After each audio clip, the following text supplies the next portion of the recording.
Baik, bismillahirrahmanirrahim. Assalamualaikum warahmatullahi wabarakatuh.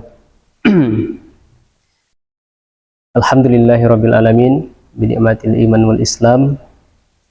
Asyhadu an la ilaha illallah wahdahu la syarikalah wa asyhadu anna Muhammadan abduhu wa rasuluh.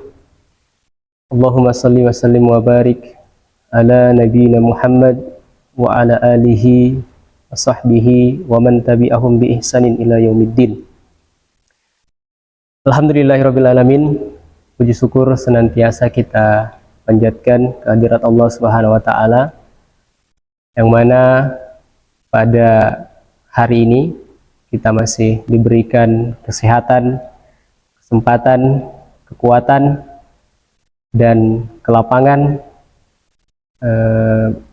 yang mana nikmat itu kita dapatkan namun tidak oleh saudara-saudara kita yang ada di Palestina.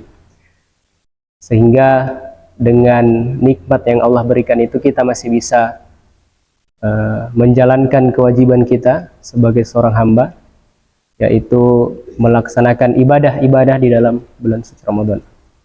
Kemudian salawat beserta salam juga tak lupa kita kirimkan kepada junjungan kita, kepada suri tauladan kita, kepada qudwa kita, ialah baginda Nabi Muhammad sallallahu alaihi wasallam.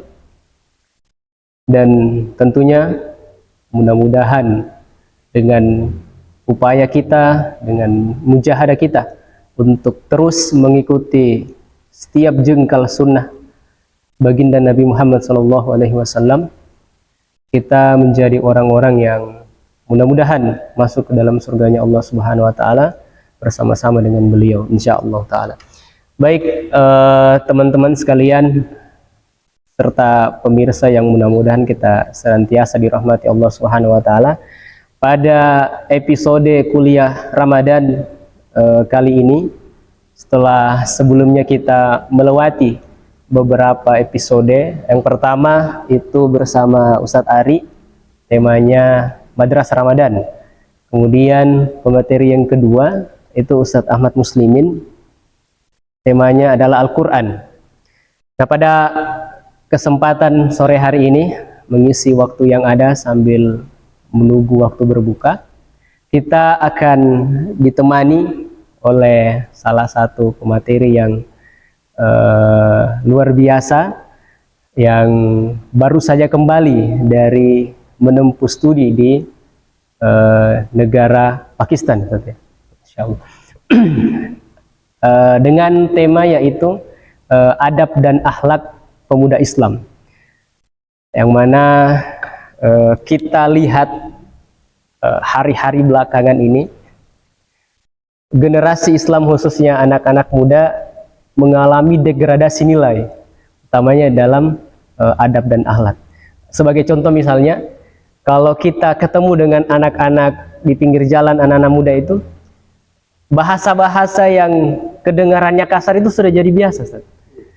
Sehingga ini mungkin menjadi parameter dari bahasa saja itu sudah bertentangan atau tidak sesuai dengan nilai-nilai yang dibawa oleh baginda Nabi Muhammad SAW. Bagaimana dengan hal-hal yang lain? Hal itu yang mungkin sebentar ini kita akan sama-sama diskusikan, bicarakan bersama pemateri kita, yaitu Ustadz Akbar Hadrami. Untuk itu, untuk lebih efisiennya lagi, kepada Ustadz kami persilahkan.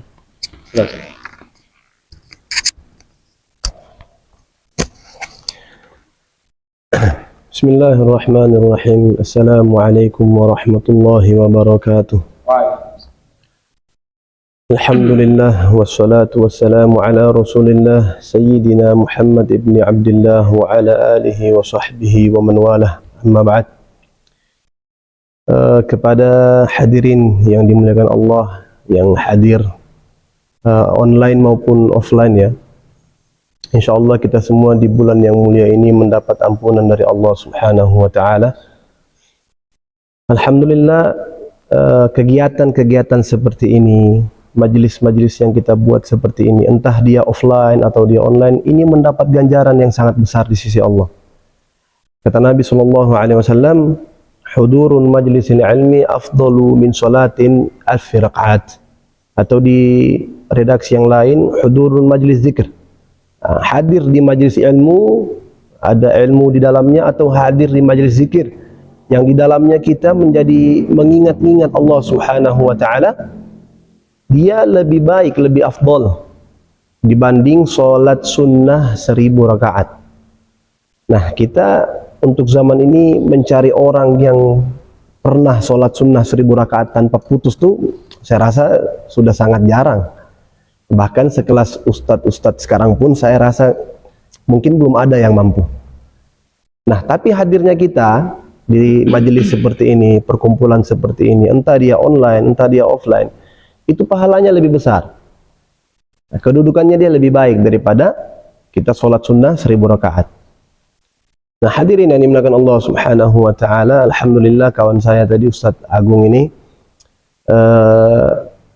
sudah bilang tentang tema yang akan kita bahas, yaitu adab dan akhlak bagi pemuda muslim, pemuda Islam. Nah, adab ini aset yang sangat berharga bagi pemuda sebenarnya, khususnya pemuda Islam. Nah, cuman kalau kita mau bicara adab, biasa ada dua pendapat para ulama. Nah, adab ini kalau kita ketahui, adab ini dia berbarengan dengan ilmu. Adab tuh dia pasti bersangkutan dengan ilmu. Orang kalau udah bicara adab, pasti ilmu pun kena. Di sisi lain orang kalau bicara tentang ilmu, pasti adab pun kena. Nah, seperti itulah. Karena adab dengan ilmu ini berbarengan. Cuman ada dua perbedaan pendapat antara ulama. Timbul di pertanyaan kita, mana yang lebih dahulu, yang lebih diutamakan bagi pemuda Islam ini? Apakah adab dulu ataukah ilmu dulu? Nah, mana yang lebih tepatnya dia? Nah, kalau saya pribadi, perbedaan pendapat di kalangan ulama ini bukan untuk kita orang awam ini saling menyalah-nyalahkan. Enggak, ilmu dulu yang benar atau adab dulu yang benar, enggak. Kita ambil ibrah, ambil pelajaran dari situ. Karena perbedaan pendapat mereka itu menghasilkan natijah yang sama, hasil yang sama. Dari perbedaan para ulama itu, perbedaan pendapat para ulama, mereka mempunyai natijah yang sama, hasil yang sama. Nah, misal kalau saya pribadi, saya dari guru-guru saya, dari masyayikh saya, itu kami berpendapat bahwasanya yang lebih didahulukan itu adalah ilmu bagi pemuda. Karena kenapa? Ilmu itu dia melahirkan adab yang baik. Jadi ilmu agama yang banyak, orang kalau kita bicara ilmu yang fardu ain, bukan ilmu yang fardu kifayah. Ilmu yang memang wajib bagi umat Islam, bagi pemuda Islam untuk mengetahuinya, yaitu apa? Ilmu agama, ilmu syariat. Nah, ilmu agama ini yang banyak, kalau dia ilmu agamanya banyak, dia melahirkan adab yang baik. Dia melahirkan adab yang bagus. Coba kita perhatikan sekarang. Kenapa ada orang yang dia baru belajar, terus tiba-tiba dia menyalah-nyalahkan saudaranya, dia menyalah-nyalahkan daripada orang-orang yang tidak sependapat dengan dia. Karena kenapa? Karena pemahamannya atau ilmunya masih sebatas itu saja. Masih sedikit istilahnya. Makanya Sayyidina Umar radhiyallahu anhu itu membagi ada 3 marhalah orang belajar. Orang yang belajar itu dia punya 3 tingkatan. Di tingkatan yang pertama, dia kalau baru belajar, dia menganggap bahwasanya hanya dia yang paling benar. Hanya ilmu dia saja yang paling banyak, ilmu dia yang paling betul, pendapat dia yang paling sahih, yang lain salah semua. Nah, ketika dia masuk di tahapan kedua, dia baru sadar, dia mulai tawadu. Ternyata masih banyak orang yang lebih alim daripada dia. Ternyata masih banyak ilmu yang belum dia tahu, yang masih lebih banyak lagi. Ulama-ulama atau kitab-kitab yang belum pernah dia baca. Nah, kalau sudah dia masuk di marhalah ketiga, dia merasa menjadi orang yang sangat-sangat bodoh atau orang-orang yang sangat-sangat jahil. Dia merasa dia kekurangan ilmu. Nah, kenapa saya katakan ilmu ini sangat berpengaruh bagi adab seseorang? Ya, seperti tadi, orang kalau tidak mengetahui perkara tentang sesuatu, dia kekurangan pengetahuan, dia kekurangan pemahaman atas hal tersebut, dia mudah menyalahkan. Makanya kata Imam Syafi'i, man kathura ilmuhu qalla inkaruhu, wa man qalla ilmuhu kathura inkaruhu. Barang siapa orang yang dia punya banyak ilmu, dia punya banyak pemahaman, maka akan sedikit dia mengingkari orang. Dia sedikit mengingkari orang. Dan orang yang sedikit ilmunya, dia banyak mengingkari orang. Dan kita lihat orang-orang sekarang yang suka berkelahi sana-sini, suka mengingkari orang, suka segala macam, itu karena dia kekurangan pemahaman, kekurangan daripada ilmu. Contoh kasus, Al-Fakir, alhamdulillah baru selesai, baru ini sebenarnya terlambat ini, baru menyelesaikan kuliah. Nah, Al-Fakir kemarin kuliah itu dapat akselerasi, dapat percepatan. Yang tadinya 4 tahun, itu hanya selesai dalam waktu 2 tahun lebih saja. Nah, cuman ada kasus yang menarik. Ada kawan Al-Fakir ini, dia katakan, itu kuliah apa itu? S1 cuma 2 tahun. Setahu saya S1 itu 4 tahun, tidak ada S1 2 tahun. Nah, coba lihat, saking kurangnya pemahaman dia, yang dalam otak dia, yang dalam pemikiran dia, S1 itu mesti 4 tahun atau lebih. Atau ya batas minimal itu 4 tahun, tidak kurang. Dia tidak tahu bahwasanya di tiap kampus itu ada program yang namanya percepatan kuliah, atau kalau di Indonesia namanya RPL, itu apalah kepanjangannya itu, atau akselerasi dengan syarat dan ketentuan tertentu. Nah, itu yang dia tidak paham. Sehingga kawan saya ini kemarin dia bilang, itu kampus apa itu, ini tidak jelas, ini begini kampusnya ini. Ya saya maklumi, karena kenapa? Karena tidak pahamnya dia. Ya walaupun dia seorang seorang yang mengaku berpendidikan juga, seorang yang mengaku memiliki gelar akademis juga, karena gelar ini tidak menjamin orang itu dia cerdas. Gelar ini tidak menjamin orang itu berilmu. Banyak kawan-kawan saya yang dia tidak kuliah, dia tidak ini, tapi mereka tetap belajar. Nah, kasus seperti inilah, kenapa dia menyalah-nyalahkan seperti itu? Ya, karena dia tidak paham, dia tidak ada ilmu tentang hal tersebut. Dia pikir bahwasanya, S1 itu harus 4 tahun atau lebih. Dia nggak tahu kalau saya di Indonesia pun banyak kampus-kampus yang seperti itu, yang menyediakan program percepatan, tapi itu punya syarat dia. Nggak semua orang bisa ngambil. Biasa saya pernah dapat tuh kampus yang memang khusus para asatid saja, para asatid yang mereka punya ilmu yang mumpuni, mereka pemahaman kitabnya sudah luar biasa. Nah, mereka dibantu untuk cepat daripada kuliah. Nah, hadirin yang dimuliakan Allah Subhanahu wa taala. Jadi pemahaman kami seperti itu, pemahaman Al-Fakir, mengikuti pemahaman guru-guru saya, bahwasanya manusia ini dia mempunyai adab yang baik kalau dia mempunyai ilmu yang banyak. Kita pernah dengar makalah seperti ini. Al-adabu fawqal ilmi. Adab itu di atasnya ilmu, benar Ustaz? Kita sering dengar itu.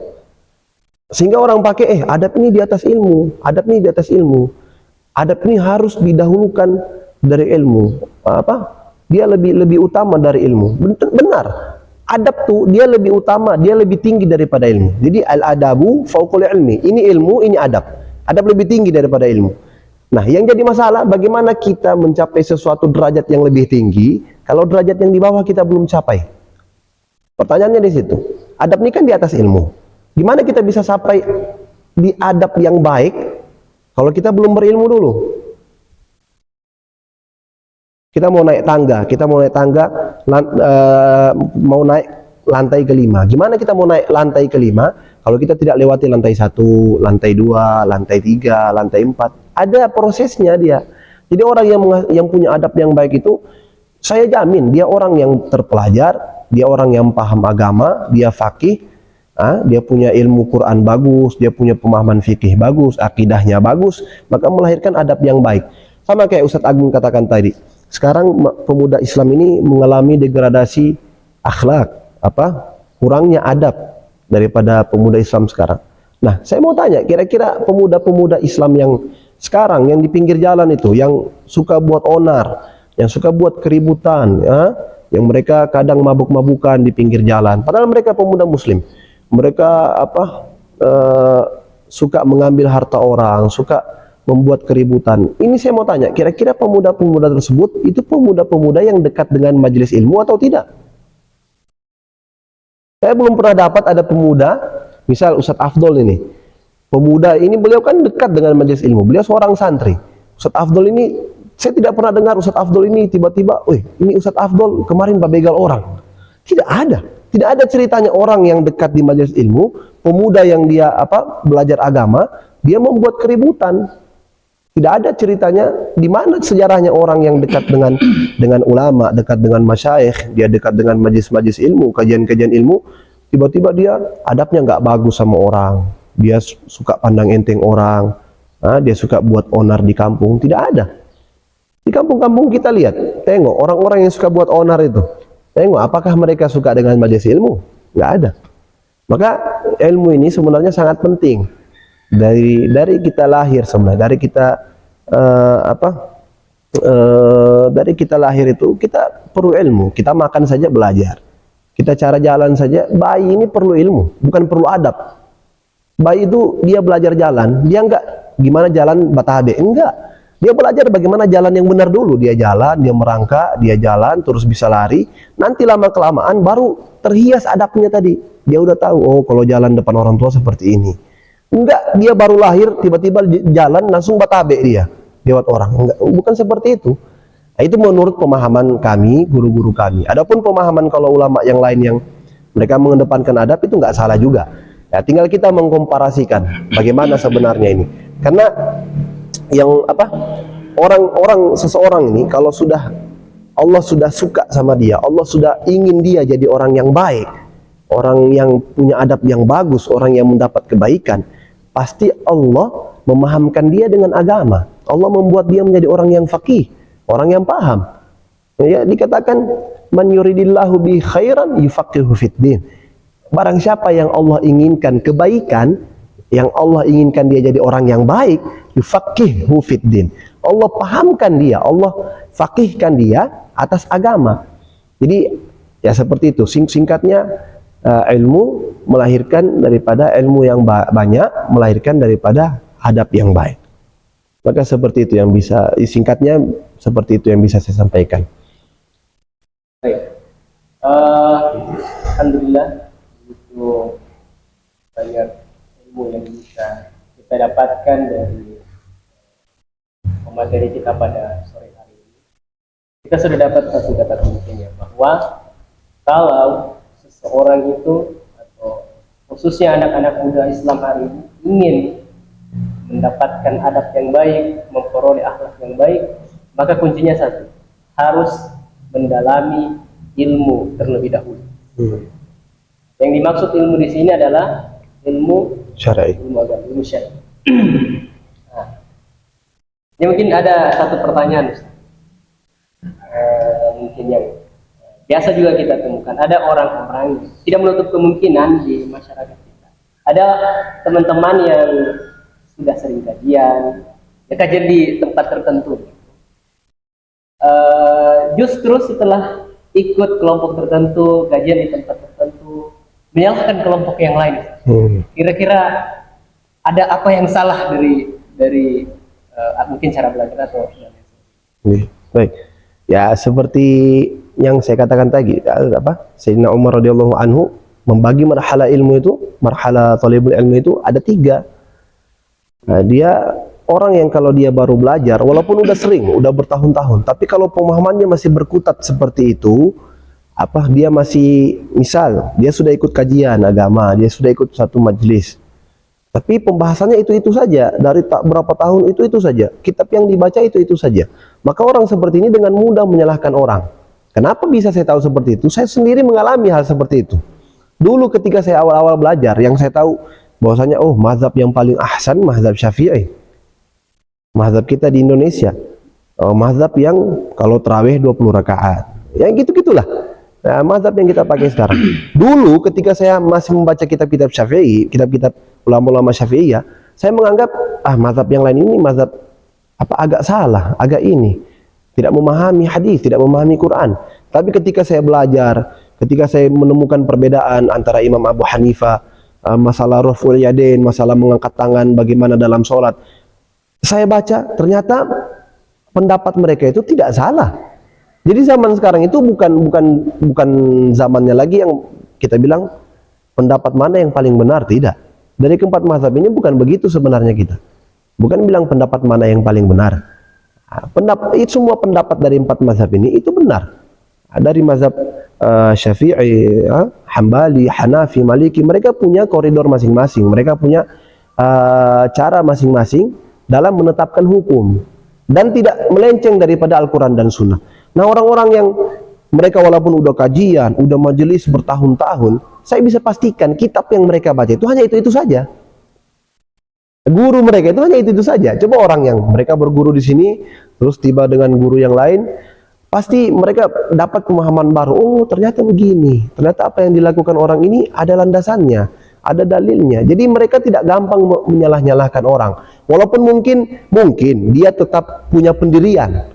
Pendirian itu harus ada. Misal saya tetap punya pendirian. Saya sholat subuh pakai kunut. Nah, Ustadz Agung punya pendirian sholat subuh tidak pakai kunut. Tapi bukan berarti kami punya pendirian ini kami menyalahkan pendapat orang lain. Misal saya salahkan pendapat Ustadz Agung, salah ini antum ini, pendapat antum ini tidak benar. Bukan seperti itu. Pendirian saya bahwasanya kunut ini lebih ahsan, lebih afdol di sholat subuh. Pendapat beliau tidak kunut lebih ahsan, lebih afdol. Dan ini ada dalilnya masing-masing. Tidak perlu kita tanding-tandingi dalil, nggak perlu. Nah, cukup kita ini memahami saja, memahami orang lain, memahami daripada pendapat orang lain. Orang kalau nggak tahu pendapat orang, dia nggak pelajari bagaimana orang tersebut beramal, kenapa dia beramal seperti ini, pendapat apa yang dia ambil, dari mana sumbernya, dia pasti akan mudah menyalahkan orang. Seperti itu, Ustaz. Jadi memang bagaimana yang materi kita sampaikan ulang lagi, harusnya memang penuntut ilmu itu tidak berhenti pada satu titik tertentu di mana pemahamannya itu terbatas. Nah, bagaimana yang materi kita sampaikan tadi, ilmu ini luas. Boleh jadi pendapat yang kita pegang hari ini itu ada pendapat saudara kita yang berbeda, tapi itu tidak menjadikan kita menyalahkan. Nah, sekarang Ustaz, mungkin perbedaan ini kan adalah sebuah keniscayaan. Ya, sedangkan para ulama saja berbeda tentang pendapat suatu hukum. Misalnya seperti yang Ustaz sebutkan tadi, misalnya soal kunut, Ustaz mungkin kalau subuh kunut, kalau kan di sini tidak. Nah, pada titik apa sebenarnya kita ini sebagai anak-anak muda Islam itu bisa harusnya bersatu? Pada titik, pada poin apa sebenarnya kita ini sebenarnya harus meninggalkan semua perbedaan dan kita harus bersatu? Baik, jadi kalau orang-orang pemuda tadi yang dia dekat majelis ilmu, dia menyantrikan dirinya, dia menjadi santri, dia belajar, dia betul-betul belajar. Nah, dia pasti punya banyak pemahaman, dia punya banyak ilmu. Nah, dalam agama ini, dalam kita Islam ini, dalam perbedaan mazhab, kita ini berbeda, ini ada dua. Dalam perbedaan kita ada perbedaan usul yang dinamakan perbedaan pokok. Ada apa? Ada usul, ada furu'. Nah, perbedaan ini kalau sebatas perbedaan furu', perbedaan cabang-cabang agama saja yang tidak mengganggu daripada akidah, tidak mengganggu daripada keyakinan kita kepada Allah, nah ini tidak masalah sebenarnya. Makanya saya bilang orang nih kalau udah belajar, kalau dia sudah banyak belajar, dia pasti memahami, oh ini usul, ini furu', sehingga dia bisa memetakan. Karena asas persatuan kita ini usul. Apa usul kita? Islam. Pokok kita apa? Islam. Akidah kita ini Islam. Islam ini bukan furu', bukan cabang yang saya bisa ambil, saya bisa tinggalkan. Tidak. Islam ini usul, pokok kita. Jadi kalau mau tanya bagaimana seorang muslim ini bisa memahami, bisa bisa bersatu. Ya, seperti tadi, dia belajar baik-baik, dia belajar yang benar, dia melahirkan adab yang bagus, maka dia dia punya ilmu yang bagus, dia melahirkan adab yang bagus. Dia paham bahwasanya ini perbedaan furu'. Seperti kunut dengan tidak kunut, ini perbedaan cabang saja. Orang yang kunut dan tidak kunut ini bukan berarti orang yang kunut masuk neraka, tidak kunut masuk neraka, bukan. Yang masuk neraka itu yang orang tidak sholat subuh. Atau orang yang cinta dengan Nabi terus mengekspresikan kecintaannya dengan maulid. Ada juga orang yang dia cinta dengan Nabi, dia tidak mengekspresikan dengan maulid, tapi dia ekspresikan dengan amalan. Misal dia berpuasa atau dia memperbanyak sholawat. Dia tidak maulid tapi dia cinta sama Nabi. Nah, pokoknya di sini adalah cinta sama Nabi. Usulnya cinta sama Nabi. Jadi Bukan berarti orang yang maulid masuk neraka atau yang tidak maulid masuk neraka. Bukan. Yang masuk neraka yang tidak cinta sama Nabi. Yang salah yang tidak cinta sama Nabi. Jadi kalau ada orang dia cinta sama Nabi, dia ekspresikan dengan perayaan maulid Nabi. Ada yang dia cinta sama Nabi, dia tidak ekspresikan. Dia hanya cukup dengan amalan saja. Dia puasa atau dia baca Quran. Pokoknya dengan amalan bagaimana dia cinta sama Nabi. Dia perbanyak sholawat. Dia meniru sunnah-sunnah Nabi. Dia melaksanakan sunnah-sunnah Nabi. Maka pokok tadi itu cinta sama Nabi, itu sudah menjadi acuan bahwasanya ini kita punya rumah. Ini bahan-bahan kita bersatu. Jadi Islam itu usulnya kita, pokoknya kita. Kita mau Syafi'i, mau Hambali, mau Malik, apapun kita punya mazhab. Nah, orang sekarang ini aneh. Saya lihat pemuda-pemuda ini saking minimnya ilmu hingga minim adab. Orang yang benar-benar sesat, itu mereka nggak sesatkan. Misal Syiah, segala macam Ahmadiyah yang memang benar-benar keluar daripada koridor agama, mereka nggak sesatkan. Tetapi ketika saudaranya yang masih satu akidah sama dia, yang masih satu pemahaman sama dia, hanya berbeda furu', bukan berbeda usul. Kalau yang tadi saya sebutkan sudah usul berbeda. Tuhan sudah berbeda, cara memakna cara meyakini Allah sudah berbeda. Nah, yang tadi kalau saudaranya yang akidahnya masih sama, cara meyakini Allah masih sama, hanya berbeda masalah furu' saja, ini dia salah-salahkan, dia sesat-sesatkan. Karena kenapa? Minimnya ilmu pengetahuan. Minimnya ilmu pengetahuan menjadikan akhlak yang buruk, adab yang buruk, suka menyalah-nyalahkan orang lain. Ya seperti itu, Ustaz. Jadi kata kuncinya adalah kalau perbedaan itu masih ada pada tingkatan ya, maka harusnya kita bisa saling tolerir. Iya. Kalau sudah pada tingkatan usul, tingkatan yang sangat sensitif dalam agama kita, yaitu keyakinan, maka itu tidak bisa kita tolerir. Iya.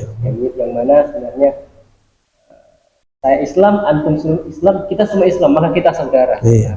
Sehingga pada poin itu, bagaimana yang saya sampaikan tadi, seharusnya kita bisa bersama-sama. Kita bersatu, seharusnya episode-episode Islam yang bisa kita jalankan itulah episode yang bahagia. Karena sekali lagi semua itu harus diawali dengan ilmu. Ya, sebelum kita tutup agenda diskusi kita pada sore hari ini karena sudah menjadi, saya kasih kesempatan untuk teman-teman yang offline, barangkali ada yang belum bertanya terkait dengan tema kita yaitu adab dan akhlak pemuda Islam. Belum terakhir nanti penyampaian dari sebagai closing statement. Ada pertanyaan?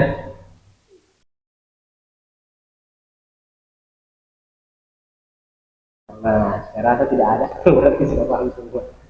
Ini nggak bertanya paham atau gimana nih?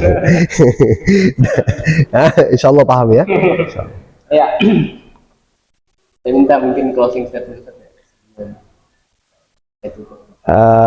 Sayyidina Ali bin Abi Thalib pernah, ini kalau nggak salah ya perkataan Sayyidina Ali, beliau katakan ta'allamu thumma takallamu. Ada juga yang mengatakan tafakkaru qabla an takallamu. Singkatnya begini, belajarlah dulu baru kalian berani berbicara. Karena kenapa? Kita ini semua pemuda Islam. Nah, syubbanul yaum rijalul ghad. Pemuda hari ini adalah lelaki masa datang, adalah pemimpin. Bagaimana kita bisa jadi pemimpin yang baik kalau kita tidak punya pemahaman agama yang baik? Kita tidak punya bekal ilmu yang cukup di kemudian hari. Maka hadirin yang dimuliakan Allah Subhanahu wa taala, para pemuda-pemuda Islam, jangan kalian sekali-sekali tinggalkan majelis ilmu. Kalau kalian ingin menjadi orang yang sukses, ingin menjadi orang yang Allah berkahi, Allah jadikan orang yang baik, Allah inginkan kebaikan dalam diri kita, maka jangan jauhi daripada ilmu. Maka mungkin itu saja. Semoga kita menjadi orang yang istiqomah, kita tetap menjadi santri, kita sama-sama belajar di tempat ini, sehingga nanti di masa yang akan datang, kita semua bermanfaat bagi diri kita, keluarga kita, juga kepada orang lain dan kepada kaum muslimin. Baik, itulah tadi agenda kuliah Ramadan kita hari Selasa. Berarti dengan tema adab dan akhlak pemuda Islam part 2. Demikian yang bisa kami sampaikan. Terima kasih atas segala perhatian. Mohon maaf atas segala kekurangan. Assalamualaikum warahmatullahi wabarakatuh. Assalamualaikum warahmatullahi wabarakatuh.